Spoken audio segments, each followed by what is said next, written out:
بسم اللہ الرحمن الرحیم۔ معزز سامعین و ناظرین، آج ہم بات کریں گے کہ موجودہ وقت میں دنیا میں اور خاص کر پاکستان میں قادیانیوں کا ٹارگٹ کون کون سی چیزیں ہیں اور پاکستان میں قادیانی کیا کرنا چاہتے ہیں اور ان کے اعلی کار کون ہے، وہ کن کے ذریعے سے پاکستان میں اپنے اہداف کو حاصل کرنے کی کوشش کرتے ہیں۔ پہلی بات یہ ہے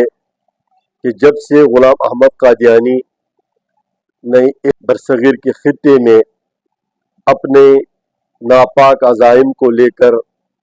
اور سلطنت برطانیہ کے خوشنودی کے لیے نبوت کا دعویٰ کیا تو پورے سامراج سلطنت برطانیہ اس کے پشت پر کھڑی تھی اور اس کو سپورٹ کر رہی تھی۔ اس وقت برطانیہ کے سلطنت کے سامنے بھی اور اس کے اس بنائے ہوئے پتلے کے سامنے غلام احمد قادیانی کے سامنے جو سیسہ پلائی ہوئی دیوار تھی وہ علماء حق کی تھی۔ علماء نے ہر میدان میں پہلے غلام احمد قادیانی کو شکست دی، ذلت و خواری اس کے مقدر بنی۔ جب وہ مر گیا اور پاکستان بنا تو انڈیا میں تو یہ سب ایک ہی کیٹیگری میں آ جاتے ہیں، وہاں چونکہ الگ کوئی قانون ہے نہیں، لہذا مسلمانوں کے نظر میں تو وہاں بھی قادیانی کافر ہیں، وہاں کے مسلمان بھی ان کو کافر ہی سمجھتے ہیں، لیکن ہندوستان کے قانون میں تو وہ سب مسلمان ہی شمار ہوتے ہیں۔ لیکن جب پاکستان کا خطہ بنا تو یہاں پر قادیانیوں نے ابتدا میں دو کوششیں کی۔ ایک تو یہ کہ ان کے لیے الگ ایک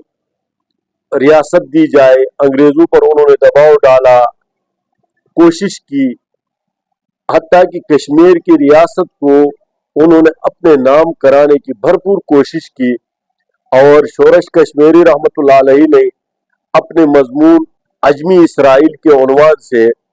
تو اس میں اس نے اس بات کی وضاحت کر دی ہے، تفصیل کی یہاں گنجائش نہیں ہے۔ اس کے بعد پاکستان بنا، ان کی وہ کوشش ناکام ہو گئی، وہ ریاست تنازع کا شکار ہو گئی، کچھ ہندوستان کے فوج نے غاصبانہ قبضہ کر لیا، کچھ پاکستان اور یہاں کے مسلمانوں نے آزاد کیے، اور آزاد جموں کشمیر اور گلگت بلتستان کے نام سے مشہور ہے۔ جب قادیانی یہاں ناکام ہوئے تو انہوں نے دوسری جو کوشش کی وہ یہ کہ پاکستان ایک قادیانی اسٹیٹ بنے، اور ابتدا میں وہ اپنے اس کوشش میں کسی نہ کسی حد تک کامیاب ہوئے، کیونکہ ابتدا میں قادیانیوں کا اثر رسوخ پاکستان میں بہت بڑھ گیا، وزارت خارجہ تک، حتیٰ کہ ایئر چیف تک قادیانی ہوا کرتے تھے، فوج میں بہت اندر تک وہ سرایت کر گئے تھے دوسرے محکموں میں۔ تو اس سے پاکستان کے جو مسلمان تھے ان کو بہت بڑی دقت کا سامنا تھا، بہت بڑی دشواری کا سامنا تھا۔ تو یہاں بھی علماء حق نے اپنا کردار ادا کیا، اور بلا تفریق تمام مسلمان جو مکاتب فکر کے ساتھ تعلق ہے انہوں نے ایک جدوجہد کی، محنت کی، جا کر 73 کا آئین بنا، 74 کا آئین بنا، تو اس میں قادیانیوں کو غیر مسلم اقلیت قرار دیا گیا۔ جو یہ غیر مسلم اقلیت قرار دیا تو انہوں نے بغاوت کر دی، انہوں نے کہا یہ تو سرکاری مسلمان ہے، حقیقی مسلمان تو ہم ہیں۔ اب پاکستانی آئین سے بغاوت کا مطلب یہ تھا کہ وہ اپنے آپ کو غیر مسلم اقلیت تصور نہیں کرتے اور نہیں مانتے۔ جب نہیں مانتے تو ان پر پابندیاں لگائی گئی کہ اپنے عبادت خانے کو مسجد نہیں کہہ سکتے، مسلمانوں کی طرح اذان نہیں دے سکتے، بہت ساری چیزوں میں ان پر پابندی لگائی گئی۔ تو اس سے بہت سارے قادیانی پاکستان سے نکل گئے اور دوسرے ممالک میں جا کر بس گئے۔ ان میں ایک مرزا مسرور بھی ہے، مرزا بشیر بھی گیا تھا، اس کے بعد یہ مرزا مسرور ہے۔ اب وہ پاکستان میں اس وقت کیا کر رہے ہیں یہ ہم آپ کو بتانے کے لیے آج کا ویڈیو جب ان کو غیر مسلم اقلیت قرار دیا گیا تو وہ اپنے آپ کو غیر مسلم اقلیت ماننے کے لیے تیار نہیں تھے. تو پاکستان کے اس آئینی دفاع سے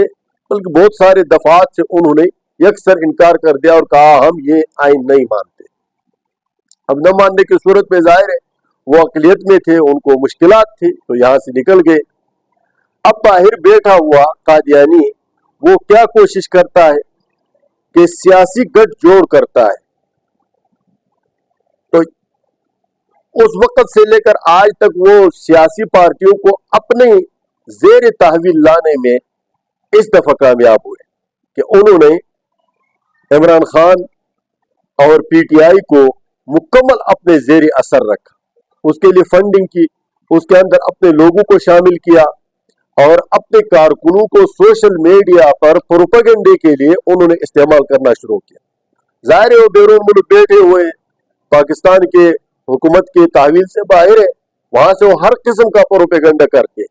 تو اب اس راہ میں پاکستان میں اس طرح کے نظریات کو حاوی کرنے کے لیے اور پروموٹ کرنے کے لیے جو رکاوٹ ہے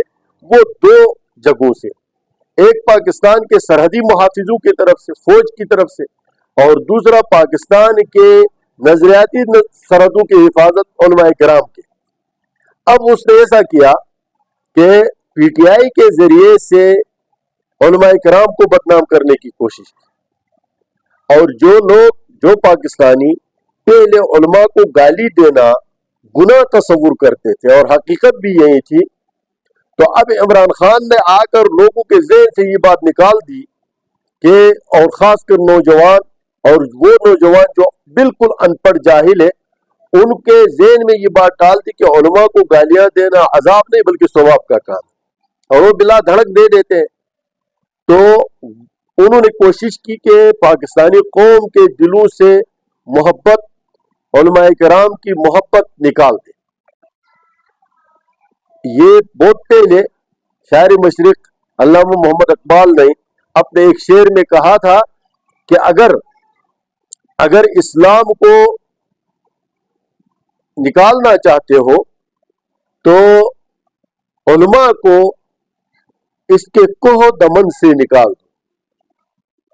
ان پہاڑوں سے علماء کرام کو ختم کر دو. تو علماء کرام تو یہ ختم نہیں کر سکتے, لیکن علماء کی جو عظمت لوگوں کے دلوں میں ہے ان کو نکالنے کی کوشش کر رہے ہیں. ایک ہو گیا. دوسرا, قادیانی مکمل جو نوجوان اور سوشل میڈیا استعمال کرنے والے لوگ ہیں وہ انجینئر محمد علی مرزا کو پروموٹ کرتے ہیں, اور یہ بھی اس لیے کرتے ہیں کہ برصغیر چونکہ صوفیاء کی سرزمین ہے, اس میں لوگ صوفیاء کرام کے ساتھ ایک عقیدت, محبت, مودت کا تعلق رکھتے ہیں. تو انجینئر محمد علی مرزا کو مکمل سپورٹ فراہم کیا